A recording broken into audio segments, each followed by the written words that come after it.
por mi parte esta modalidad. Ya creo que con los otros muchachos de la cátedra estuvieron presentando la medida,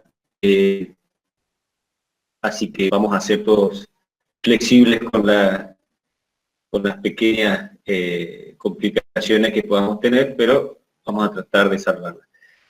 Me va a acompañar en esta clase Juan Manuel Podestá, el ingeniero, que un poco me va a estar acompañando, ¿no es cierto?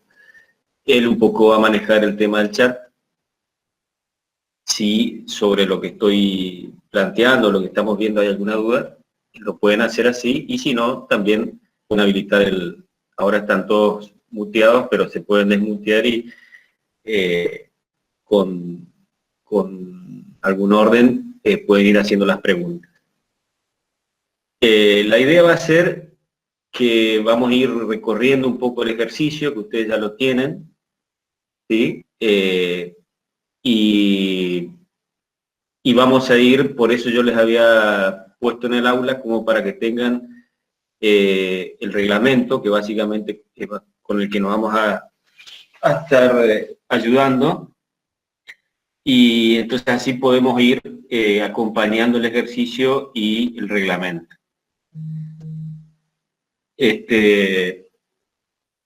Yo lo que voy a hacer es, les voy a ir compartiendo pantalla, y les vuelvo a decir que si alguno tiene alguna duda puntual, igual sobre el final de la clase vamos a hacer también un momento de consulta sobre el ejercicio, y por supuesto después queda siempre abierto el foro y cualquier canal de comunicación que tenemos como para las dudas o las consultas. Bueno, hasta ahí como introducción.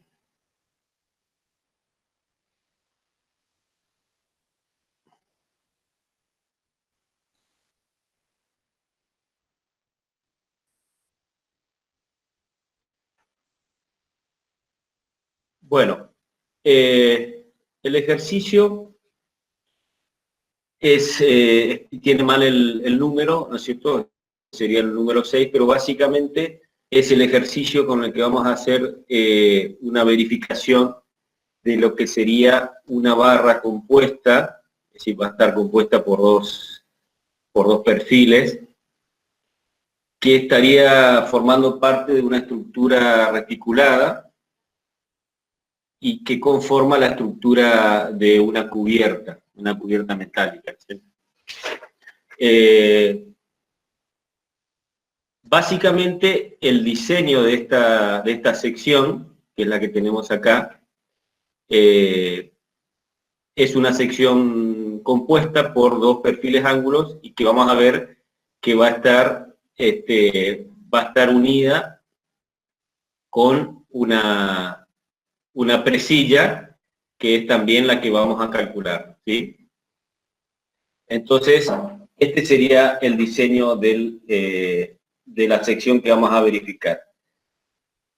Como decía también en el aula, este es un ejercicio que de alguna forma... Profe, ¿sí? no está en presentación, no está presentando, digamos, el ejercicio. Bueno, voy.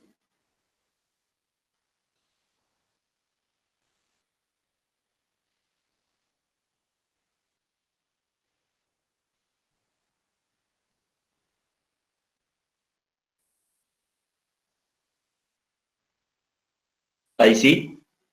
Sí. Sí, Bueno, perdón. Vamos entonces. Les decía que este ejercicio va a desarrollar la verificación o el dimensionamiento de esta sección, que es una sección de dos perfiles compuestos que tiene una presilla de unión, ¿cierto? Esta sección forma parte de este reticulado o de esta cercha, y que básicamente forma el cordón superior. Les decía que este ejercicio también es uno similar que está desarrollado en el SIGSOC como el ejemplo número 13, ¿sí? Que de alguna forma tiene algunos agregados, pero ustedes lo pueden consultar también como, como guía, ¿no es cierto?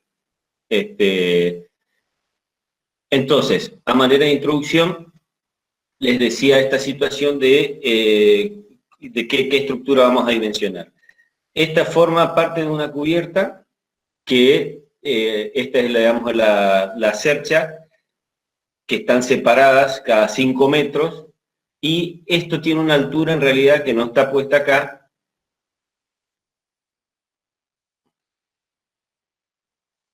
que va a ser de, vamos a poner así, de 80 centímetros, pero que los efectos no lo vamos a ocupar, pero como para que ustedes tengan idea de noción de ejercicio. Hasta ahí, bien, vamos siguiendo, ¿sí? Sí. Bueno, seguimos. Entonces, fíjense, acá es importante establecer el sistema de ejes con el que vamos a trabajar. Tenemos un eje X, eje Y y eje Z. Fíjense, van a ser importantes las deformaciones en un plano y en el otro, es decir, en el plano XZ, por ejemplo, y en el plano YZ. Estas serían las deformaciones en el plano YZ, y estas serían las deformaciones en el plano XZ. ¿Por qué eso es importante? Porque las deformaciones de alguna forma nos están dando idea de la configuración de pandeo que van a tener esas barras según esos planos o esos ejes, ¿sí? No sé si logran entender que esto es una cercha, esta es la otra cercha, estas son las correas de la cubierta, ¿sí? Y estas son unas cruces de San Andrés, últimamente, que serían unos arrastramientos en el placar, ¿sí? Está planteado como una separación de unos 50 entre correas, y estos arrastramientos están separados cada 3 metros, ¿sí? Ese sería el planteo, y nosotros, volvemos a repetir, lo que queremos hacer es verificar el cordón superior, ¿sí? El ejercicio del zigzag plantea como la resolución de cordón superior y cordón inferior. Pero nosotros en este ejercicio solamente vamos a hacer el cálculo del cordón superior. Este reticulado, fíjense que tiene 12 metros de largo. Esta sería la planta, en la cual les decía, separadas cada 5 metros las cerchas. Estas son las correas, ¿sí? Y acá de vuelta vemos en planta lo que serían las cruces de San Andrés. Entonces queda una configuración de arrastramiento de 3 metros, que va a ser en el plano XZ, ¿sí?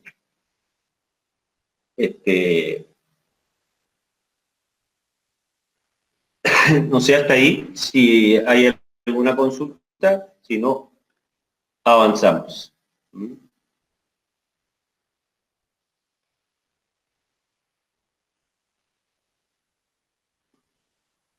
Bueno, les decía entonces que esta sería la sección que vamos a calcular, a dimensionar, y que el zigzag la toma como una configuración, por eso acá en el título dice como grupo 2, porque según la configuración de estructura, digamos que lo tomaría como si fuera una columna del grupo 2, por el hecho de que nosotros estamos dimensionando, o el fenómeno principal va a ser el de compresión. Entonces, por esta configuración y al estar trabajando a la compresión, estaría formando parte de ese grupo de columnas. Bueno, fíjense que como los datos, acá en el enunciado, nos habla de las cargas. Es decir, vamos a tener una carga D de 0,40 kN por metro cuadrado y la sobrecarga L de 0,30 kN por metro cuadrado.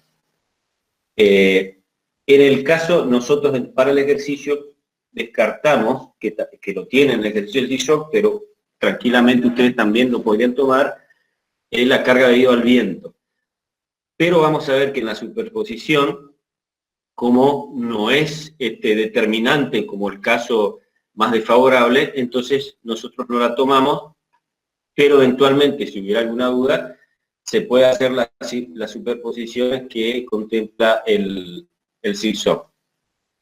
Acá fíjense, esto es importante como dato fundamental, siempre tenemos que ver esta situación, es decir, como ya sea como condicionante del cálculo o como un criterio de adopción nuestra, tenemos que ver el tipo de acero que nos determina la tensión de fluencia y la tensión de rotura. Esto es importante porque, según esto, son los valores que vamos a trabajar de resistencia del material. Entonces, tenemos D como peso propio, L como la sobrecarga. En esta situación, como característica, volvemos al tema del reticulado, ustedes van a ver que nosotros vamos a tener esta situación, es decir, vamos a tener cargas puntuales aplicadas en los nudos, ¿sí? Que van a ser, es decir, toda la carga de la cubierta, en realidad, por una hipótesis y una condición del reticulado, nosotros vamos a, para determinar las solicitaciones, cargar los nudos, ¿sí? Entonces, a toda esta carga que tenemos acá de 0,40, fíjense que está por metro cuadrado, y por metro cuadrado tenemos que llevarla a una carga puntual que la vamos a aplicar sobre los nudos de los reticulados.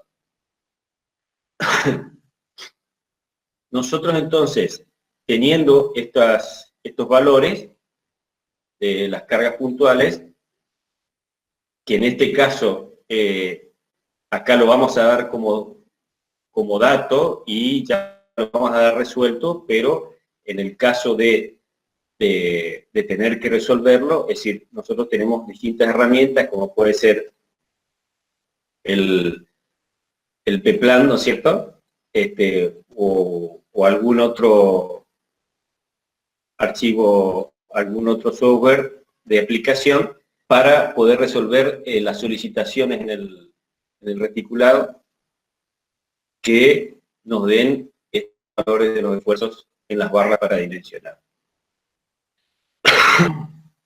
Bueno, dentro del resumen de los análisis de carga, entonces tenemos lo que yo les decía, es los 0,40 multiplico por 5 metros, multiplico por 1,50 m y tengo 3 kN como una carga puntual, ¿sí? Aplicada en el nudo. Lo mismo para la sobrecarga, 0,30, 5 metros de la separación entre las cerchas y 1,50 entre correas, es decir, esto es según un sentido, según el otro, yo tengo una carga puntual de 2,25. Entonces acá hacemos la primera incursión en el reglamento. Fíjense que vamos al 301, ¿sí? El capítulo A, donde tenemos las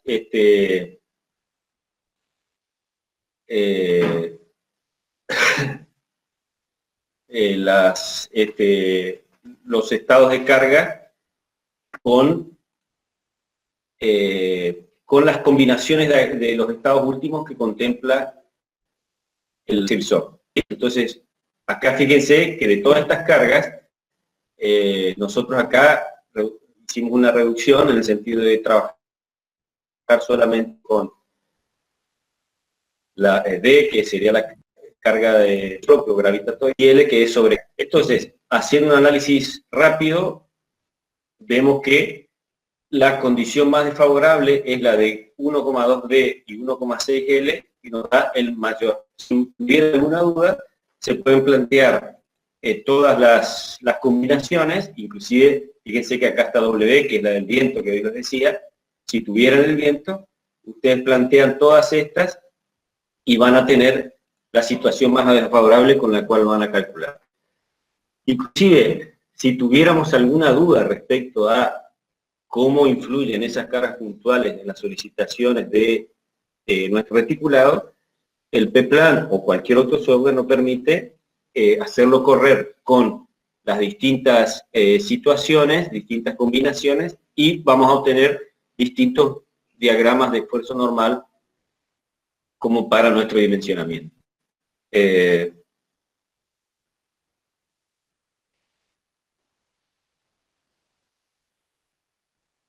Bueno, seguimos. Entonces, llegaba a la determinación esta que yo les decía, las cargas puntuales a partir de D y L. Nosotros hacemos correr P-plan o podemos calcular cualquier sistema, método de los nudos, Kuhlmann, Ritter, etcétera, etcétera. Podemos obtener, inclusive fíjense que me interesa solamente el cordón superior, pero obviamente que haciendo correr yo voy a tener valores de diagonales, montantes, cordón inferior, en el caso de que quisiera dimensionar las otras partes de la cercha o del reticulado. ¿Sí? En este caso, ¿cómo? En ese caso, ¿cómo se toma el reticulado? ¿Como simplemente apoyado? Claro, en realidad, por eso, en este efecto, sí, está tomado como, eso es una opción que podemos tener, es decir, vos podés tener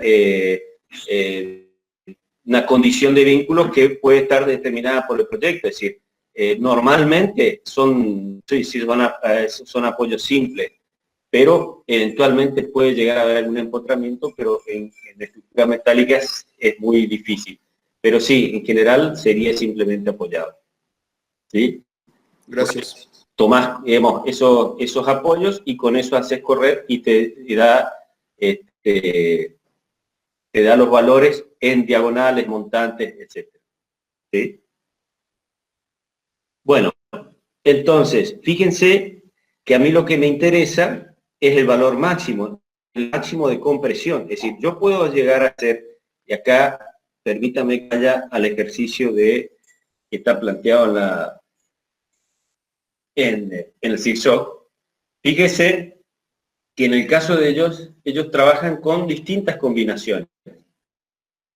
¿Sí? La combinación 1 y la combinación 2, donde incorpora el efecto del viento. Entonces, como tenemos combinación 1 y combinación 2, tengo distintos valores de esa carga PU.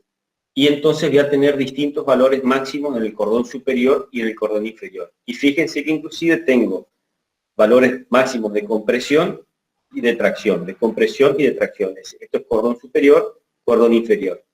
Este sería un cálculo más completo, porque fíjense que está incorporando el tema de la succión del viento. Entonces eso me permite trabajar con otra combinación y me da esta alternativa de cargas.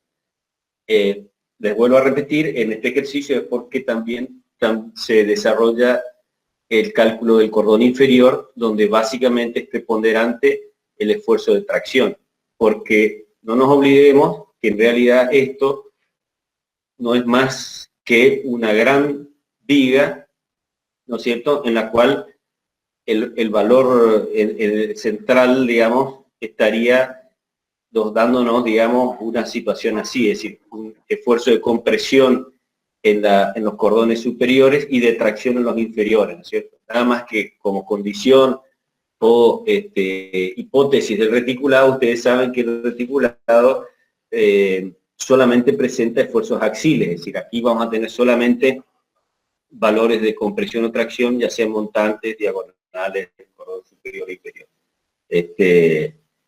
Entonces, digamos, y si esto fuera una viga maciza, es decir, de hormigón, de madera, etcétera, se daría esta situación en la cual estas serían la fibra comprimida y estas fibras traccionadas.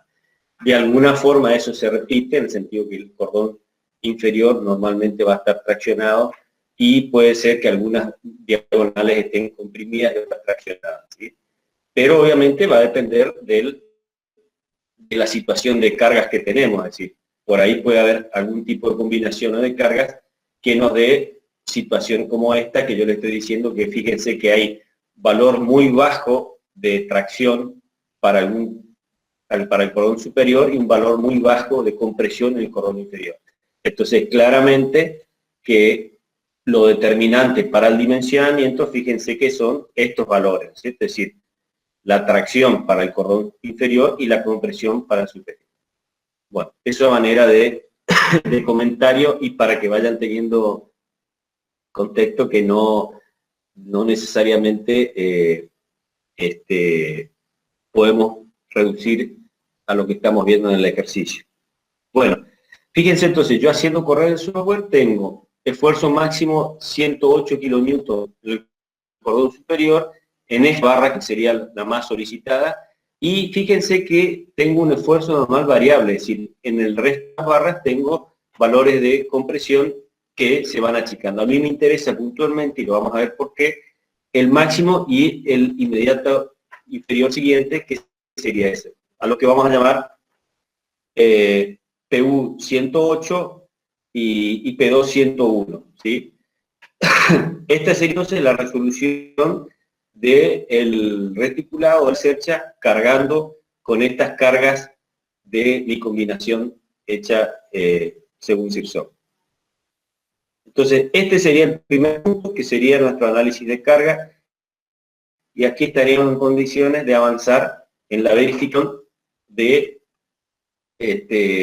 la sección que me dé buenas condiciones para ese esfuerzo.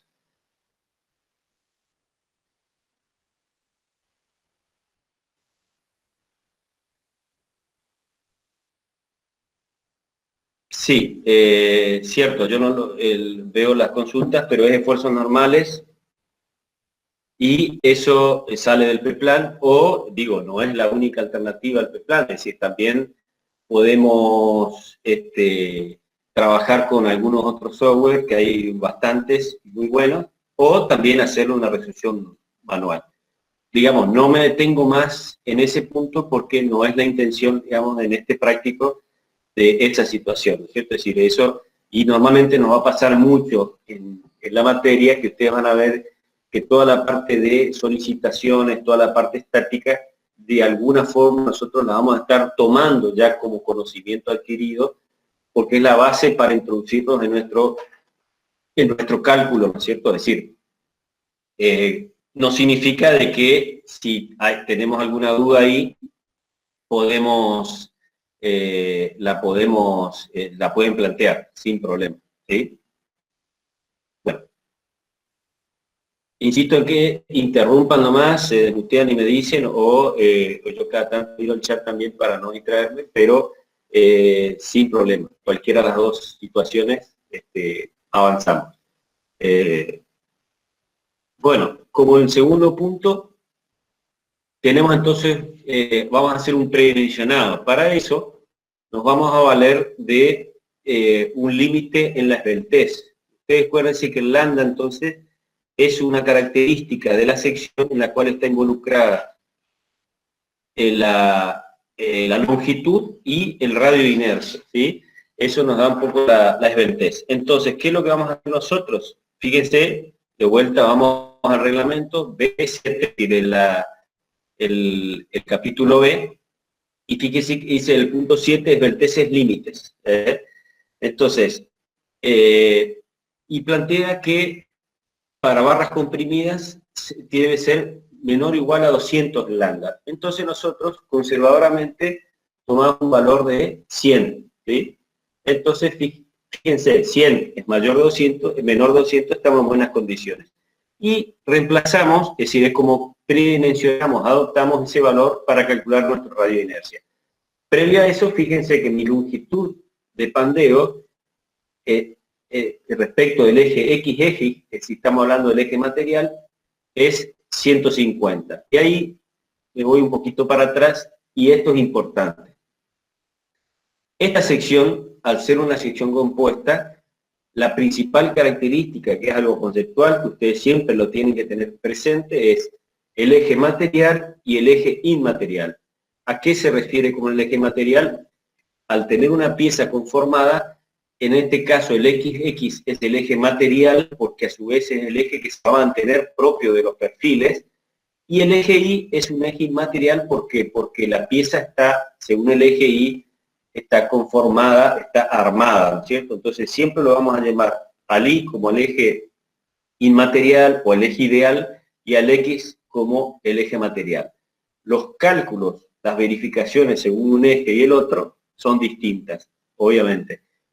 para el eje X van a ver que van a correr todas las características que vamos a obtener de la tabla para esos perfiles, ¿sí? Porque están ubicados según ese eje. Respecto al eje X, yo lo único que voy a hacer es la inercia, por ejemplo, la multiplico por 2 porque siempre está respecto a este eje, independiente de la separación que yo tenga de estos perfiles. Respecto al eje X, eso se va a mantener. No así respecto del eje Y inmaterial, que va a variar según la separación que yo tenga, ¿no es cierto?, de esa presilla que voy a colocar como medio de unión, ¿sí?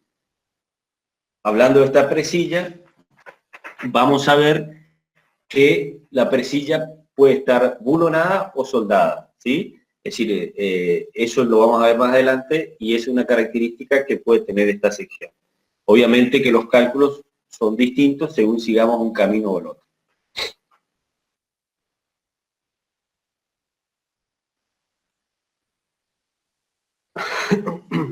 Bueno, entonces, estamos acá con el predimensionado. Yo tengo un radio de inercia 1,50, es decir, para esta longitud de 1,50, acuérdense esta situación, es decir, fíjense que digo 1,50 por esto, es decir, la deformación está planteada entre nudo y nudo para respecto del eje X, ¿sí? La deformación respecto al eje X es 1,50. Entonces, obtenido el radio de inercia, ahora vamos a el capítulo E.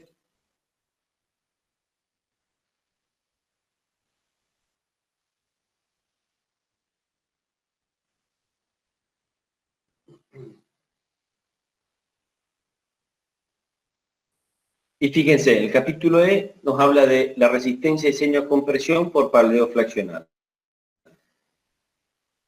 Acá viene lo otro conceptual.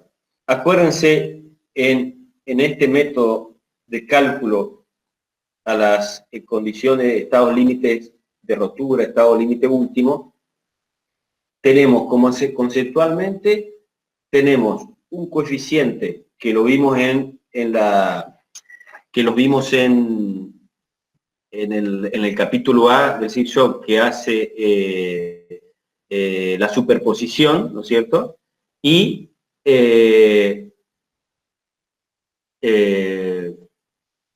también tenemos los coeficientes que nos van a aminorar los valores de las resistencias. Es decir, por un lado, mayoramos las cargas y minoramos o disminuimos los valores de resistencia. Entonces, dentro de ese concepto es que empiezan a aparecer conceptos de coeficientes de cálculo o coeficientes de minoración, ¿sí? Así como teníamos, a ver si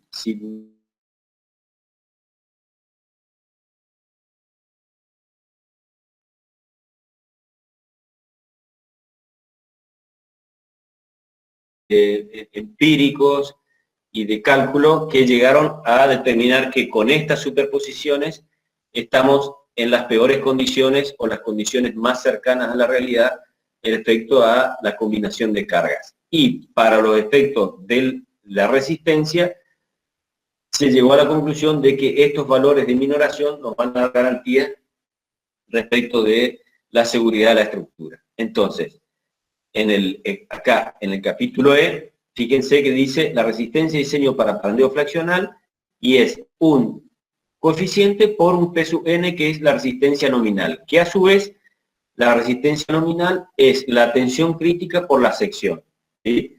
Esta sería una resistencia todavía sin afectarla de esos coeficientes. Y esos coeficientes, en el caso de estos, y contemplan defectos constructivos, problemas con el material, etcétera, etcétera. Se llegó a la conclusión que con 0,85 estaríamos cubriendo toda esa serie de imponderables que podemos tener. Entonces, para el caso de la resistencia a la compresión de mi valor de diseño, fíjense que el coeficiente por el nominal, tengo la tensión crítica por la sección y para convertir unidades por 10 al 1. Esto debe ser mayor a este esfuerzo PU, que lo denominamos que sería estos 108 kilonewtons, ¿sí? Entonces, como yo todavía no sé la sección, yo no tengo el valor de la sección, yo lo único que hice fue hacer una opción de esbeltez, ¿cierto? Yo dije, bueno, voy a adoptar una sección donde la esbeltez sea 100, pero no sé los valores de sección, entonces hice ese valor 0,85, bueno, pone la norma. Entonces lo que vamos a hacer va a ser calcular la tensión crítica, que eso sí la puedo calcular porque tengo la esbeltez, y de ahí despejar nuestra sección igualando a la condición más desfavorable, que sería igualar el PU con mi P de diseño con mi resistencia, ¿sí? Entonces, fíjense, y acá sí hacemos una suposición que después la vamos a verificar, que es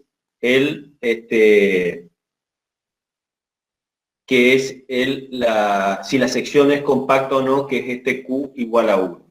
Por ahora lo adoptamos también, decimos que Q igual a 1, y invertimos, y acá aparece este valor que es el lambda de comparación, ¿sí? El lambda sub C, que es un lambda adimensional, ¿sí? Lambda sub C, que fíjense que involucra el lambda X, que obtuvimos acá, y involucra la tensión de fluencia y el módulo de elasticidad, ¿sí?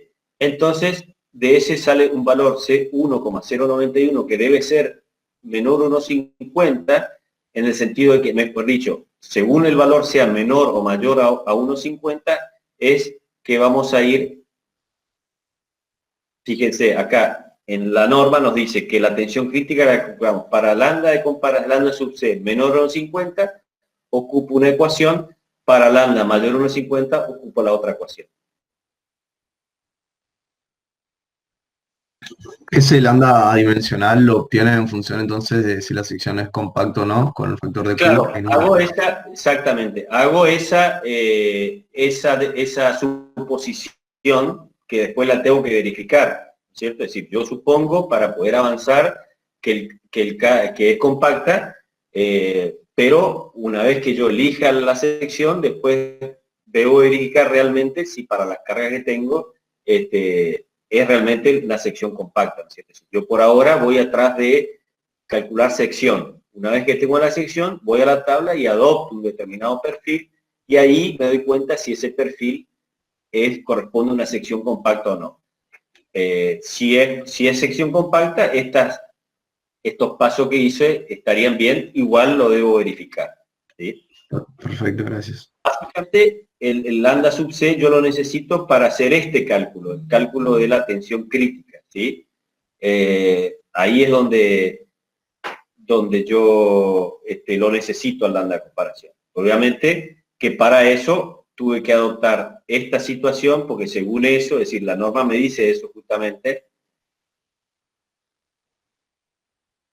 Bueno, ahora lo vamos a ver, que si no fuera así, yo tengo que seguir otro camino, ¿sí? Bueno, como les decía, yo igualo a la resistencia de diseño, ¿sí?, a mi carga máxima necesaria o requerida, y de ahí despejo la sección. Acá fíjense, me queda una sección de 4,45 centímetros cuadrados. Entonces, para estas cargas, ¿sí?, que nos dio el PEPLAN, esta solicitación que tiene esa barra del cordón superior, estamos dimensionando el mayor valor del cordón, ¿sí?, el mayor valor del cordón. Con eso yo después veré una cuestión de diseño si unifico para todo el cordón esa misma sección, o eventualmente puedo llegar a ver si económica y operativa, constructivamente, me conviene hacer distintas secciones. Normalmente no, nos conviene uniformar la sección del cordón superior con el máximo, excepto cuando hay muchas diferencias o secciones muy grandes donde se encarece mucho mantener, entonces yo podría ir achicando, pero en definitiva, bueno, con esta sección sería para esa situación, para la más crítica, ¿eh? Y yo, a partir de este valor, lo que voy a hacer es voy a ir a la tabla. Ustedes van, en el SIGSOG también tiene las tablas, ¿sí? El 301 tiene las tablas, Y fíjense que ahora yo, acá hay una aclaración, que yo me tomé un perfil un poquito más grande, previendo el cálculo en el otro eje, que ustedes con la experiencia, vamos a decir, o con el desarrollo de diferentes cálculos se van a dar cuenta. Es decir, y acá hacemos un punto. Siempre que hablamos de dimensionamiento y de secciones, y esto no solo por el tema del examen, digamos, ¿no es cierto?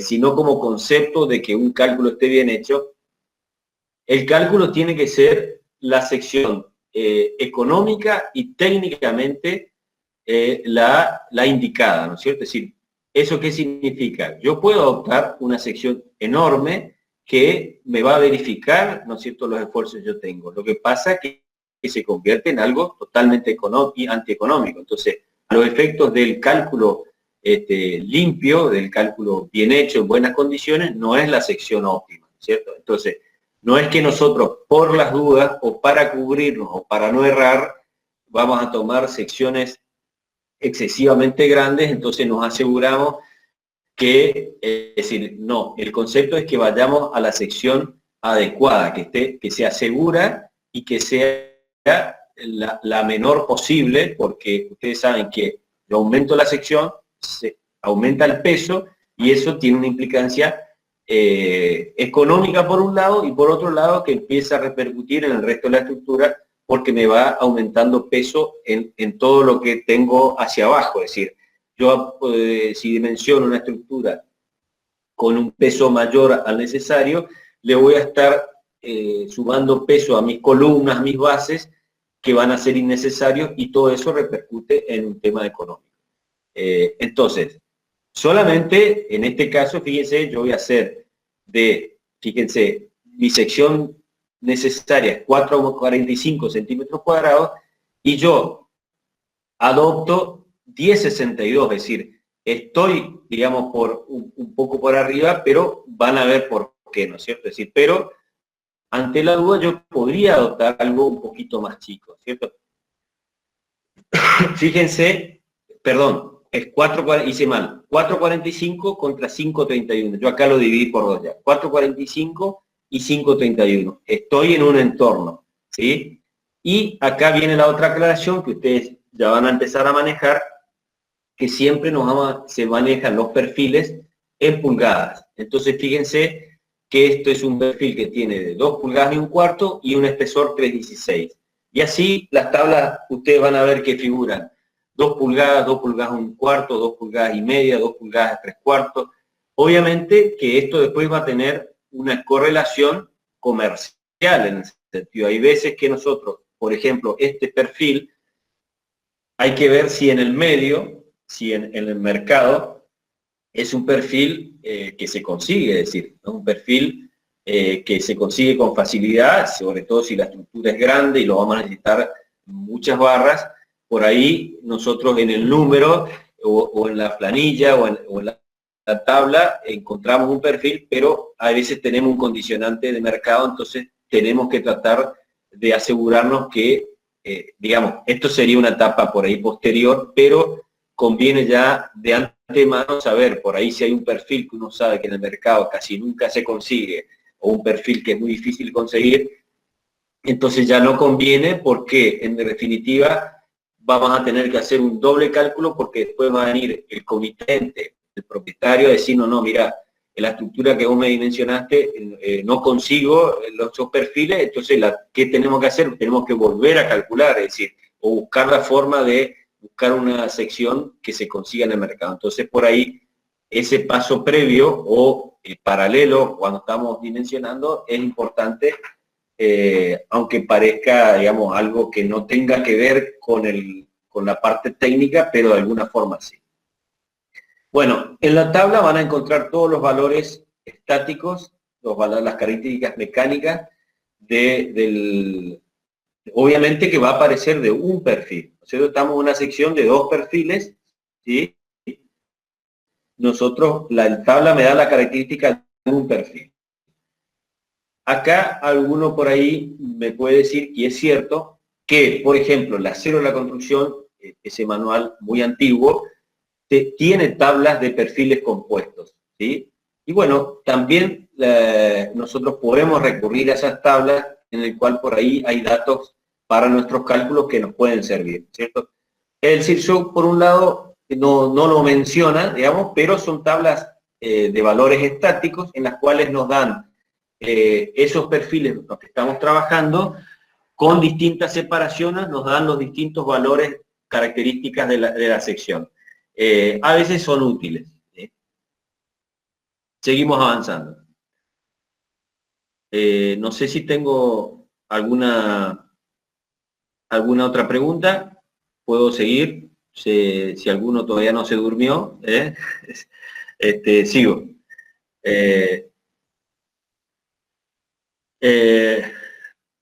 Bueno, una vez que tengo esa sección, yo ahora lo que dijimos al principio, tengo que verificar esa sección, ¿no es cierto? Es decir, porque yo la adopté, es decir, adopté lambda y adopté que era una sección compacta, entonces fíjense la verificación que voy a hacer ahora. Justamente verifico si ese perfil es compacto. ¿Cómo lo verifico? Vamos a la tabla B5.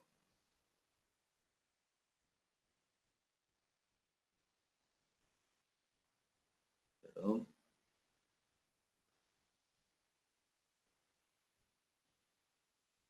Fíjense, esta tabla, acá, nos da el tipo de sección que tenemos nosotros, que sería lo más parecido a esto, ¿no es cierto? Y entonces nos da este condicionante para verificar el lambda que tiene que ser menor a esta relación B sobre T, para decir que si es compacta o no, ¿sí? Entonces, hago esa relación, me da 11,89 y fíjense que me da menor a este valor que involucra el módulo de elasticidad, la tensión de fluencia, ¿sí? Que me da 13,13. Es decir, yo estoy en un valor inferior, o sea que mi sección es compacta. Es decir, que esa suposición que yo he hecho al principio está bien. Entonces, ahora sí, se dividen acá las dos grandes partes del cálculo de la sección, que es resistencia de diseño alrededor del eje material y resistencia de diseño alrededor del eje inmaterial.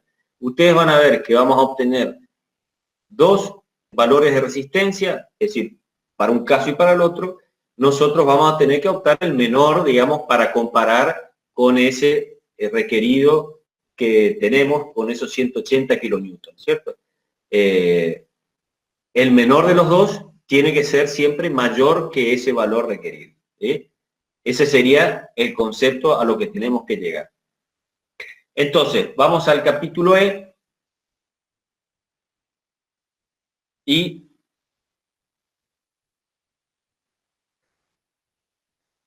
nos da de vuelta este cálculo que hemos hecho, que es, ahora sí calculo con este Rx, ya es el de la tabla, ¿sí? Este es el valor que me cambia acá, ¿sí? Este ya no es uno que adopto, es decir, porque yo lo que había adoptado en realidad era este valor. Este valor para mí era 100, ¿sí?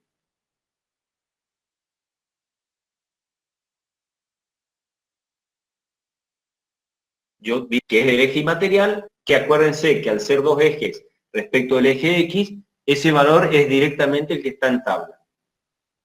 Entonces, fíjense, tengo 86,71 el valor de lambda, que es menor a esos 100 que yo había supuesto, así que evidentemente que voy a estar en buenas condiciones. Pero sí avanzo con el cálculo. Voy a calcular este lambda de comparación adimensional, donde involucra esta esbeltez con tensión de fluencia, módulo de elasticidad y pi. Me da 0,9 y es menor que 1,50. Acuérdense esa división que hacía la norma para calcular la tensión crítica. Calculo mi tensión crítica y puedo calcular, entonces ya tengo todos los elementos para así ahora calcular mi esfuerzo de diseño, mi carga de diseño, que va a ser el coeficiente a la compresión con el esfuerzo nominal, y había obtenido 145,86 kilonewtons. Es mayor a 108 kilonewtons. Entonces, respecto del eje material, estoy en buenas condiciones.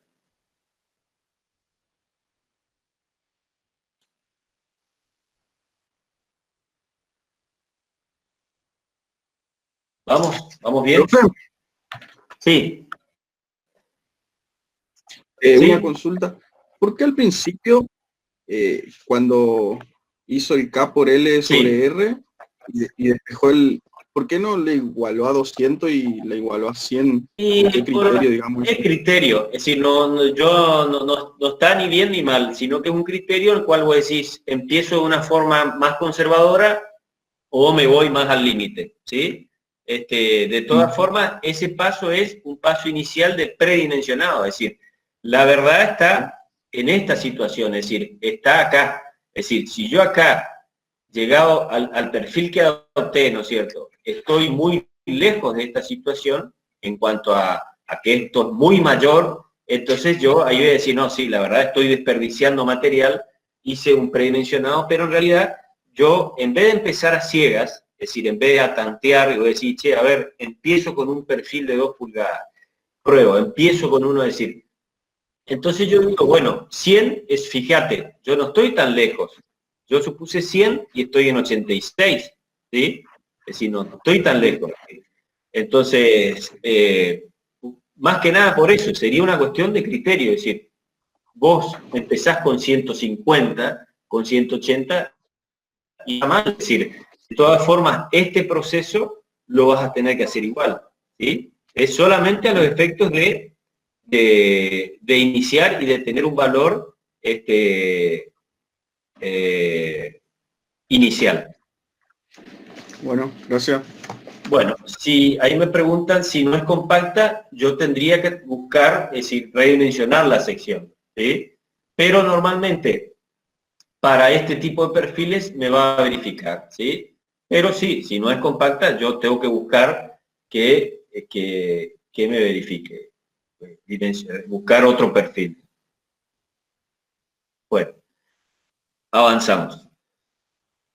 Entonces vamos al eje inmaterial o eje libre, que, volvemos acá, sería el eje Y, ¿no es cierto? Es decir, yo ahora necesito valores respecto de ese eje Y. Acá viene lo que habíamos marcado un poquito al principio respecto de esas cargas normales, esfuerzos normales en el cordón superior. ¿Por qué? Porque si vamos acá, fíjense en el capítulo C, 2.3,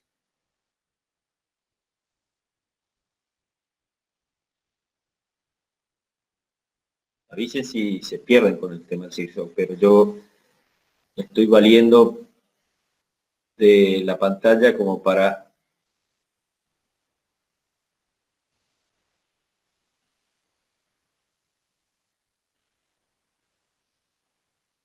Bueno, lo que dice acá es que para este tipo de estructuras, ¿sí? Que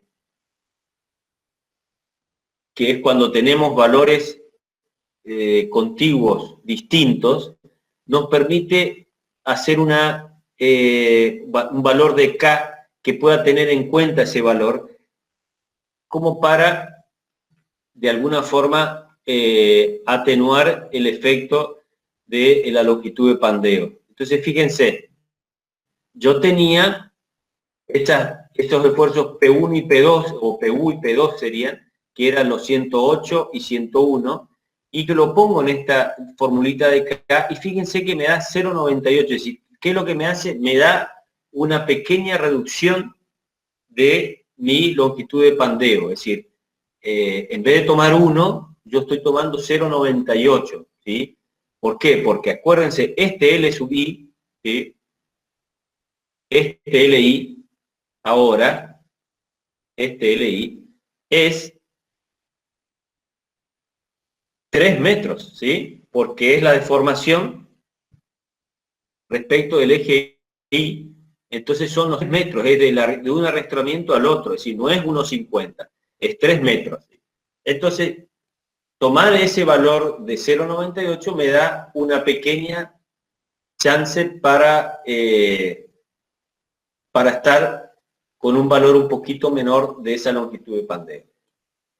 Digamos, acá está escrito, si tomara 1, no va a pasar, es decir, estaríamos en una forma más conservadora y no pasa nada. Es decir, esto es como para que vean lo que pide el reglamento. Es decir, el reglamento pide que en el caso de que en el cordón superior haya dos, si yo tuviera las dos barras que concurren al nudo sean iguales, no tendría esta oportunidad de hacer esa reducción.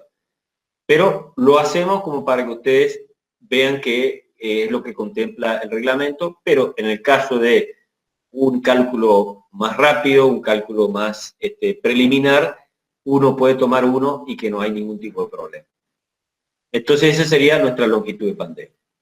Ya lo que nos dice en este párrafo es algo conceptual respecto de esta sección que ustedes lo están manejando, que es cómo calcular la inercia respecto del eje Y. Fíjense cómo la calcula, es decir, este cálculo en inercia toma, aplicamos Steiner, entonces ¿qué hace? Toma la inercia propia del perfil respecto de su eje propio, y después tiene otro componente que es la sección por la distancia al cuadrado al eje, ¿sí? Entonces aplica Steiner, y de esa forma es que obtengo el I sub I. Esto es por 2, ¿sí? Es la inercia propia del perfil más la sección por la distancia del eje propio al centro del perfil. Fíjense, E sub I es este valor, es decir, de este eje 1 al borde del perfil, ¿sí? E sub I es esta distancia. Y después, T sub P es el espesor de la presilla. Y ahí viene un tema que es eso lo que dice acá, que yo en esta instancia sí o sí, no sí o sí, pero es una herramienta, una opción que tengo que tomar, es adopto un espesor de presilla. Fíjese, yo adopto ahí 7,94 milímetros, que es una chapa de espesor 5,16, pero esa opción la tenemos que hacer con un criterio, en el sentido de que por ahí uno dice, bueno, voy a adoptar una presilla de un espesor mínimo o un espesor sin tener en cuenta. ¿Y qué es lo que, es decir, esa presilla normalmente, qué es lo que me está condicionando, no condicionando, sino que lo que de alguna forma yo tengo que prever, que es que posiblemente la placa o la cartela a la cual se van a unir, es decir, esta placa, acá, en este está mejor acá. Fíjense que acá se une una montante con una diagonal, esta chapa de nudo, normalmente tiene el mismo espesor que esa presilla. Entonces yo ya tengo que prever ese espesor como para que después yo me pueda verificar esa chapa de nudo. Entonces, de alguna forma, ahí sí me tengo que tomar una revancha y decir, bueno, tomo un espesor importante, estamos hablando del orden de lo que estamos tomando acá, es decir, un espesor de 8 milímetros, 1 centímetro, en ese entorno. No deja de ser, estas presillas que estamos hablando, no deja de ser una planchuela, ¿sí? Es una planchuela, ¿no es cierto?, que tiene que nosotros tiene espesor y tiene altura, ¿sí? Tiene dos dimensiones, ¿sí? Que es algo que también viene comercial, así que nosotros podemos ir a una tabla de secciones de planchuelas y según esa también ver las secciones comerciales, ¿sí? Vamos a ver que para nuestro caso va a ser importante saber, digamos, hay una doble alternativa o doble vía del cálculo, si esa presilla decimos que va a ser soldada o si va a ser abulonada, es decir, si la unión entre la presilla y los perfiles la vamos a soldar o la vamos a colocar bulones. Pero de alguna forma esta altura va a estar, tanto en un caso como en el otro, condicionada por la altura de mi perfil, ¿sí? Es decir, la altura de la presilla va a estar de alguna forma condicionada. En el caso de la unión con bulones, yo puedo llegar a tomar una altura total, es decir, de mi presilla coincida con, o hasta por ahí puede ser un poco más larga, la perfil, Pero en el caso de que yo voy a soldar, ahí sí van a ver que necesito para el alojamiento de la soldadura, que vamos a ver, que tenga revancha entre la altura total del perfil y la altura de la presilla para que tenga lugar para el alojamiento de la soldadura. ¿Sí? ¿Seguimos? ¿Alguna otra duda hasta ahí? Bueno, le digo por ahí... En el chat creo que le escribieron algo, ingeniero. Bueno, miramos.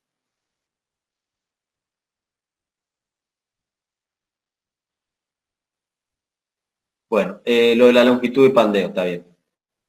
Bueno, volvemos acá. ¿Quiere? En el arranque dijimos, ¿de qué depende la longitud del pandeo? De lo que yo pueda estar arrastrando en un sentido o en el otro, es decir, la libertad de movimiento que en definitiva me provoca deformación. Ustedes fíjense, cuando hablamos en el eje X, fíjense la deformada según respecto al eje X. Era esta, es decir, se cumplía en el 1,50 m, yo tenía esa deformación, ¿sí? ¿Por qué? Porque yo tengo un punto de arrastramiento acá y un punto de arrastramiento acá. Es decir, esta montante me está arrastrando para esta deformación, o sea que son como puntos fijos, ¿sí? Que yo hace que mi deformación se configure de esta manera, ¿sí? Eso respecto del eje X. Ahora, en el otro eje, estas cargas ya o las montantes no me influyen, es decir, porque yo tengo otro plano, entonces la deformada en ese plano va a estar condicionada por estos arrastramientos que yo los dibujé, ¿sí? Estos arrastramientos en realidad son los que me van a determinar que yo pueda tener esta deformada. Es decir, fíjense, al cumplirse esta deformación en el plano Z, X, entonces me está diciendo que mi longitud de pandeo va a ser, es decir, 300, ¿sí? Mi longitud de 300 por K sub I, ¿sí? Son situaciones distintas según un eje y el otro. Es decir, acá yo es como que tengo un punto fijo para el plano XZ que hace que esto no se me desplace en el plano XZ. Entonces yo es un punto fijo acá y otro acá para ese eje. Entonces por eso es que tengo esa longitud distinta. ¿Sí? Ingeniero, disculpe, ¿las correas no restringen nada? No. Las correas restringen, digamos, para el eje, en este sentido, correas y qué sé yo. Porque las correas no están actuando a compresión, digamos, es decir, la correa, yo no la estoy calculando, la correa, que puede ser este elemento, ¿sí? Su principal eje de cálculo es es decir, para cargas verticales, es decir, yo no las estoy dimensionando para esfuerzos axiales de la correa, ¿no es cierto? Entonces, Gracias. por eso es que aparecen estas cruces que hacen ese arrastramiento justamente que yo pueda adiestrar en ese sentido, ¿sí? Entonces, si yo quisiera, pues yo puedo hacer 3 campos, es decir, si yo quisiera decir, bueno, no hago todos los campos, hago cada 3 campos, entonces de 300 me voy a pasar a 450 que pueda tener mi longitud de pandeo según el plano XZ. ¿Sí? ¿Se entendió? ¿O repito? Sí. ¿Sí? Bueno, acá la pregunta dice diferencia entre forro y chapa de nudo. Forro es presilla, ¿sí? Es decir, el término que usa la bibliografía española y por ahí el zigzag. Forro es equivalente a presilla y chapa de nudo es cartela, ¿sí? Que lo vamos a ver más adelante. La cartela es el lugar donde concurren todas las barras es decir, este sería chapa de nudo o cartela, que es donde concurren cordón superior, montante y diagonales, ¿sí? Y fíjense, y esto que es forro es las presillas. Acá viene la aclaración de que yo también voy a adoptar, y después tengo que verificar, la separación Fíjense que yo acá digo que las voy a colocar cada 50 centímetros, entonces me quedan 3 campos. Cuando empezamos a hablar de campos, es justamente los espacios que me quedan entre nudo y nudo, que me quedan entre presillas, ¿sí? Fíjense que yo digo, entre este nudo y este nudo, voy a tener 3 campos, es decir, que coloco 2 presillas, ¿sí? ¿Sí? En estos 150 centímetros, coloco cada 50 centímetros una presilla, así que entre presilla y presilla voy a tener 50 centímetros. ¿Está? Eso, en este momento, es parte de una adopción, de un diseño, de un criterio que yo tomo como a verificar, ¿sí? Bueno, con este espesor que yo adopté, me queda acá estas dimensiones, estas separaciones, ¿sí? ¿Qué característica tiene ahora el eje inmaterial? Que yo voy a llegar a esta ecuación, fíjense, a esta ecuación que es de la esbeltez modificada, ¿sí? Esbeltez modificada de la barra armada, es decir, ya no va a ser un lambda sub i solo, sino que yo tengo que ver la influencia que tengo con la presilla, es decir, ya no son solamente las dos, los dos perfiles, sino los dos perfiles, pero con la presilla. Entonces, yo lo que tengo que ver es justamente cómo me influye respecto de la esbeltez. Fíjense, en la ecuación vemos este valor es justamente el que yo estoy tomando como si fuera prescindiendo de la presilla y que estoy tomando los dos perfiles, ¿sí? Idealmente. Pero le debo sumar el valor de, de la influencia de la presilla. Entonces, fíjese, analicemos acá. Longitud no arrastrada del cordón, que sería lo que estuvimos hablando recién. Alfa es relación de la separación, que ahora vamos a saber qué es. A, distancia entre ejes de forros continuos, es decir, de las presillas. R sub I B, el radio de giro de una barra respecto a, es decir, el radio de giro de un perfil. Y H es la distancia entre el centro de gravedad de barras del medio al eje analizado. Es decir, H es entre este eje 1 y el otro eje 1, que son los ejes propios del perfil. H a qué va a ser igual, es esa distancia que es 2 veces la excentricidad, que la excentricidad es desde el 1 hasta el borde, y sumado el espesor de la presilla. A eso me da el valor de H. Y este RI sub 1, Rx, es el radio de inercia de un perfil, del que saqué de la tabla, ¿sí? Con esos valores obtengo esta relación alfa entre la altura y ese radio de inercia y me da 1,13. Calculo la esbeltez modificada y fíjense, me da 114,76. ¿Sí? Y acá vamos a el capítulo E, donde verifico a ver si esa separación de presillas está en buenas condiciones. Vamos a ver E43.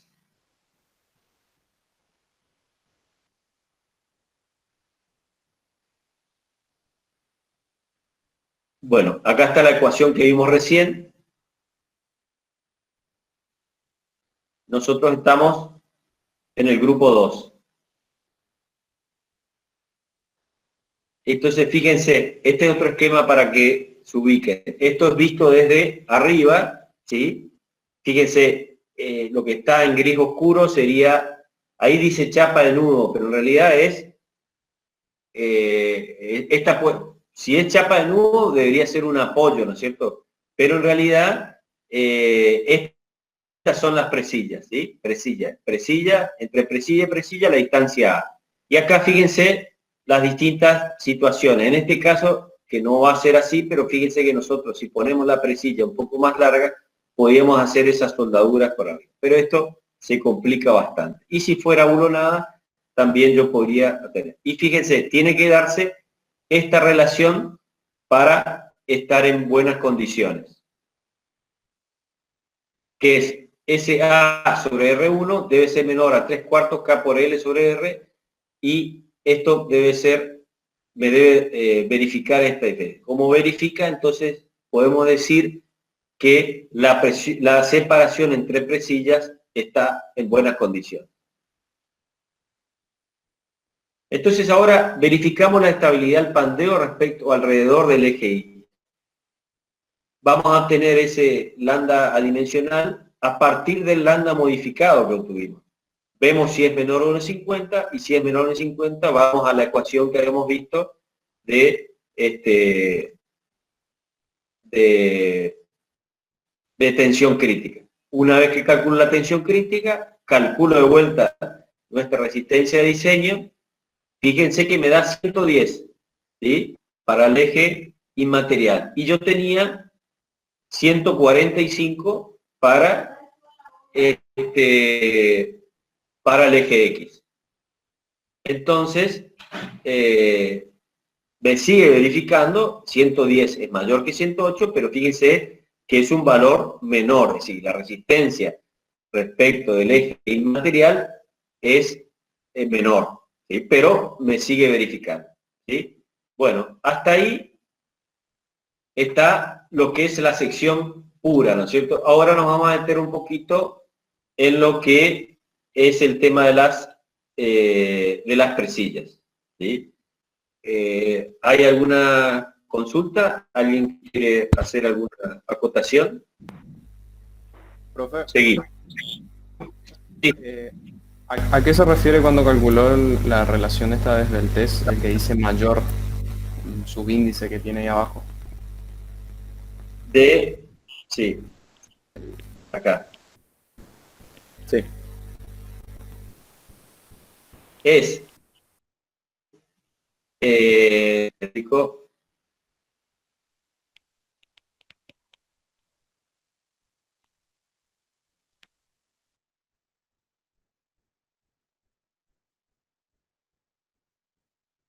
este de acá, sí.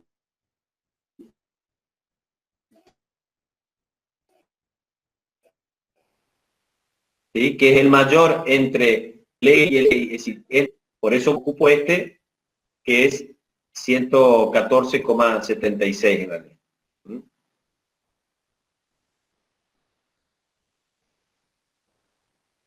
Bueno, entonces fíjense lo que vimos recién en el esquema de esta alternativa, decimos la presilla soldada.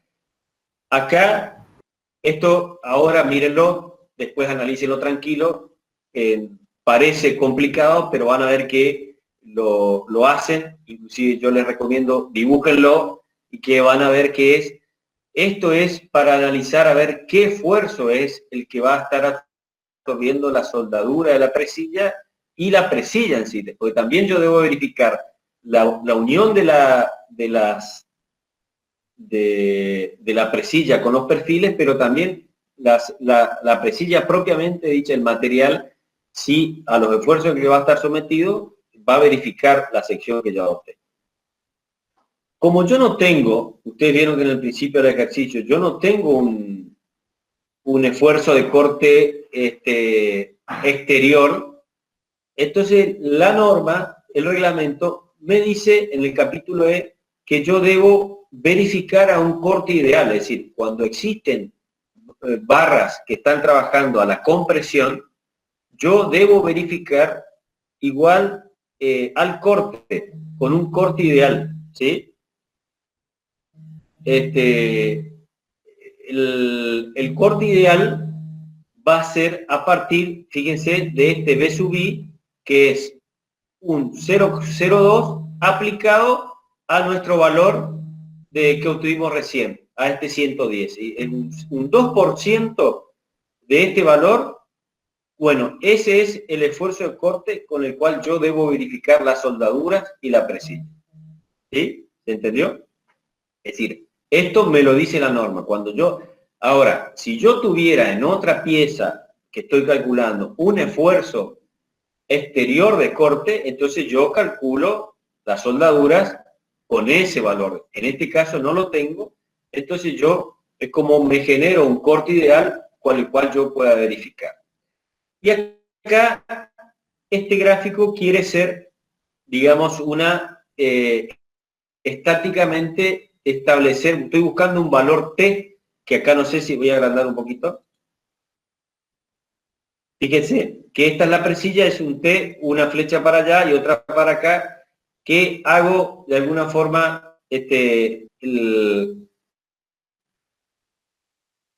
ideal en las dos direcciones, ¿no es cierto? Es decir, tengo por un lado el B sub I y el valor de T. ¿Cómo saco el valor de T? Y hago un equilibrio de fuerzas, digo que T por H es igual a B sub I por A, ¿sí? Fíjense que acá yo tengo B sub I sobre 2 por A sobre 2, B sub I sobre A sobre 2, y H es la separación entre los dos ejes, ¿no es cierto? Entonces, hago un equilibrio de momentos respecto del centro para poder obtener el valor ese de T con el cual voy a calcular mi soldadura y mi presilla. Y a su vez, también calculo un momento flector que me provocaría este T que está con ese H sobre 2. Es decir, si T estaría actuando sobre H, sobre el eje, entonces H sobre 2 sería el brazo de palanca. Fíjense que es mínimo, pero también esfuerzo de corte sobre la presilla y sobre la soldadura y momento flector sobre la soldadura y sobre la presilla. Acá está puesto así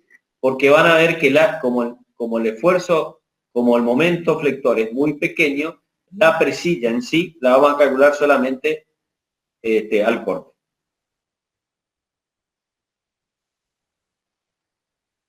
Bueno, veníamos diciendo que adoptamos un espesor de presilla y una separación, pero no dijimos nada de la altura que va a tener. Yo decía que de una forma que yo adopté acá una altura de 1 pulgada y 3/4, que son 44,5 milímetros. Y tengo 5,7 milímetros en la altura total de mi perfil. Si me está quedando 6,3 milímetros como para desarrollar mi soldadura. Y en el otro sentido está condicionado, es decir, la mitad del espesor tendría que ser también el máximo de la soldadura que yo podría desarrollar. Eso yo lo voy a comparar con lo que me dice la norma acá en el capítulo J, me dice, fíjense, el espesor mínimo de soldadura dice 5 milímetros y el máximo dice que tiene que ser la diferencia sobre 2 menos 2 milímetros igual a 4,3 milímetros. Ese sería el máximo. Entonces, fíjense que yo estoy un poco desfasado, ¿sí? Entonces, lo que voy a hacer, aumento un poco el espesor de mi presilla, lo llevo a 12,70 milímetros, ¿sí? ¿Para qué? Para poder desarrollar, aunque sea una soldadura de 4 milímetros. Entonces, ¿qué es lo que ustedes me van a decir? Con lógica es que si yo, perdón, ahí yo me salté unas consultas. Sí, es cierto lo que me preguntan respecto del el número entero de campos.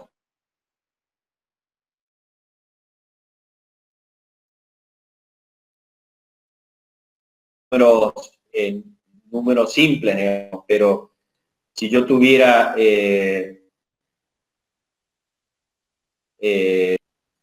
que hay un poco siempre tiene que ser, es decir, fácil, digamos, ajustar, es decir, yo no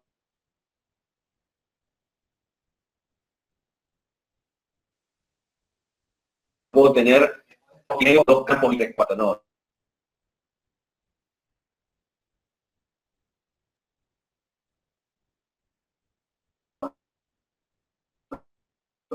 A mí lo que respecto de mi eje Y, yo voy a modificar los valores, porque de los 9,7 que tenía mi anterior presilla, ahora tengo 12,7. Ustedes me pueden decir, bueno, es pequeño el cambio, pero es un cambio en el cual yo debería recalcular. Y de hecho lo hago. Entonces digo, acá está resumido, ¿no es cierto? Para un espesor de 12,7, mi nueva inercia es este valor, mi radio de inercia es este, y mi lambda modificado es este. A su vez, mi esbeltez adimensional es esta, mi tensión crítica es esta y mi nuevo valor es 119. Fíjense que inclusive estoy mejor que antes, es decir, yo antes tenía 110, ahora estoy en 119, es decir, al aumentar el espesor de la presilla, yo tengo una resistencia mayor, es decir, a medida que yo me voy alejando del eje Y, respecto de ese eje Y, los valores de resistencia van a ser mayores, ¿sí? Porque aumenta mi inercia, aumenta también básicamente la inercia. Tengo un nuevo valor de B sub I, un nuevo valor de T y un nuevo valor de momento. Todo esto generado por el nuevo espesor que tomé de la presilla, ¿sí? Entonces, ¿qué voy a obtener ahora? Voy a obtener los nuevos espesores. Fíjense, va a ser 4 milímetros y el espesor reducido me da 2,83. Entonces ahora verifico la soldadura. Fíjense entonces que acá me queda, yo tengo este cordón de soldadura, tengo otro cordón de soldadura y voy a tener valores de flexión y corte que me van a absorber la soldadura, ¿sí?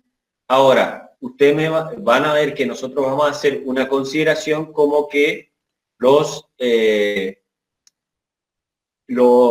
valores máximos no coinciden en la misma sección. Yo tengo el máximo corte acá y la máxima tensión de flexión acá. Pero a los efectos de cálculo vamos a hacerlos coincidir.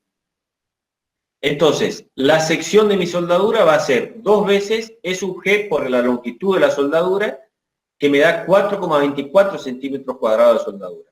Y la inercia de esa soldadura me da 19,84 centímetros a la cuarta. El módulo de elasticidad de la soldadura, 5,3 centímetros al cubo. Entonces, con estos valores de resistencia de mi soldadura que dimensioné, que diseñé, me voy ahora a ver qué valores me dice la norma que debo obtener como tensiones máximas, ¿sí? Entonces, fíjense que la norma me dice que tengo un valor de 480 megapascales, ¿sí? Calculo la tensión de la soldadura, es 0,6 de ese valor nominal, me da 288 megapascales. Aplico un coeficiente de 0,60 y el de diseño me da 172 megapascales. Acá está escrito lo que yo les decía, que hacemos una simplificación de que decimos como que actúan en la misma fibra, pero que no están actuando en la misma fibra, pero estamos, digamos, del lado de la seguridad. Entonces, calculamos la tensión de corte y tensiones normales, como si actuaran en la misma fibra. Entonces, calculamos la tensión tangencial y la tensión normal, que es producto de la flexión. Esto es 3 medios de T, que es el valor que está actuando sobre la presilla, dividido la sección, ¿sí? Y esto es el momento que calculamos dividido el módulo de elasticidad. Dividido el módulo resistente, ¿sí? Módulo elástico sería, módulo elástico. Entonces, acá me da este valor de tensión de corte, tensión de flexión. Calculo la máxima, haciendo la superposición, y me da este valor. Y lo comparo con lo que me está arrojando como resistencia la soldadura. Y fíjense que estoy en buenas condiciones, ¿sí? Insisto con esto, hay muchos conceptos acá de soldadura que sería bueno que después lo repasen, sobre todo yo me fui un poco rápido con los espesores mínimos y los espesores de cálculo de soldadura, pero quería llegar a esta parte para que no se haga tan extensa. Bueno, pero igual, ahí sí hago un pequeño parate, si hay alguna otra preguntita antes de ir terminando. De todas formas, ahora termino del todo y sí hacemos un momento de preguntas. Lo último que me queda es la verificación de la presilla en sí, es decir, de la presilla como planchuela, ¿sí? Y acá decimos que la vamos a verificar solamente al corte, ¿sí? Entonces, para eso yo tengo acá la dimensión, la altura de la presilla y el espesor, las dimensiones de altura y largo de la presilla que me dan esta sección de la presilla, ¿sí? Entonces yo verifico el corte con esta tensión, la tensión media, acá está aplicado Collignon, y comparo esta relación, ¿sí?, de la presilla, entre la longitud de presilla y la altura de presilla, y calculo, fíjense, la resistencia, y que también me estaría verificando, ¿sí? Este sería un último paso en cuanto a la resistencia al corte de la presilla.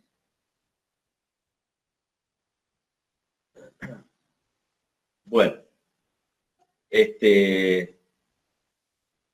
hasta ahí estamos, es decir, traté de no ir ni muy rápido, ni muy lento, pero quería hacer un recorrido por el ejercicio. Ustedes vieron que es muy importante que vayan teniendo la aplicación de la norma, es decir, los distintos capítulos para ir entrando en contacto. Yo sé que por ahí es medio tedioso porque nos hace ir a un lugar, nos hace ir al otro, pero va a ser importante para ir que ustedes se familiaricen y generar práctica en cuanto a ir viendo los conceptos nuevos, los lugares donde está una parte. Fíjense que nosotros solamente estuvimos acá en el fenómeno de compresión, es decir, después imagínense que el CISO tiene reservados capítulos para lo que es flexión, para lo que es flexión-contracción, flexión con compresión, es decir, todo eso lo van a ir viendo, pero básicamente acá lo que quisimos, y sobre todo, fíjense, después ustedes pueden mirar, como yo les decía, el ejercicio del 13 del reglamento, porque ahí sí está planteado la tracción, el cordón inferior a tracción, pero que como es mucho más sencillo, obviamente porque no estamos frente al fenómeno de pandeo, un poco elegimos concentrar en este ejercicio lo que por ahí puede presentar más dificultad. Pero como guía, como ayuda, vean también entonces el ejercicio del CISO, que de alguna forma complementa lo que estuvimos viendo. Bueno, hasta acá llegamos, pero en este momento si hay una pregunta la podemos hacer, y si no, está abierto el foro para ir haciendo las